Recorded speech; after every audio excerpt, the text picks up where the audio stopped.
పల్లెటూరులోని ఒక చిన్న కుటుంబం. ఆ కుటుంబంలో 2 ఆడపిల్లలు. పెద్ద కూతురు సీత, చిన్నది గీత. సీత చాలా చక్కటి పిల్ల. తన తల్లిదండ్రులు చెప్పిన మాటలకు తల వంచి వినేది. చక్కటి విద్య, నైతిక విలువలు నేర్చుకుని అందరూ మెచ్చే పిల్ల అయింది. రోజులు గడుస్తున్నాయి. సీతకు పెళ్లి కుదిరింది.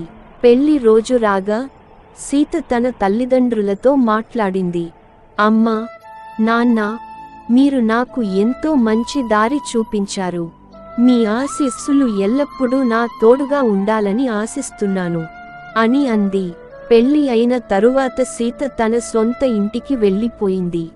అక్కడ అత్తగారి కుటుంబంతో కలిసిపోయి వారి సాంప్రదాయాలను అంగీకరించి అందరితో మంచి సంబంధాలు కట్టుకుంది. తన కుటుంబాన్ని కూడా మరువకుండా వారిని తరచుగా సందర్శిస్తూ వారి కష్టసుఖాలను పంచుకుంటోంది. కొద్ది నెలల తరువాత సీత తల్లిదండ్రులకు పిలుపొచ్చింది. మీ పిల్లికి సంతోషకరమైన వార్త.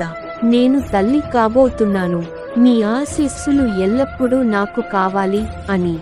తల్లిదండ్రులు ఆనందంతో కరిగిపోయారు.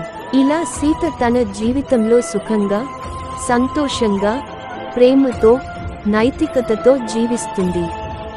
తన పిల్లలకు కూడా మంచి విలువలు నేర్పిస్తూ అందరితో కలిసి ఉంటోంది. సీత జీవితమే ఒక కాంతి రశ్మిగా మారి అందరికీ ఆదర్శంగా నిలిచింది.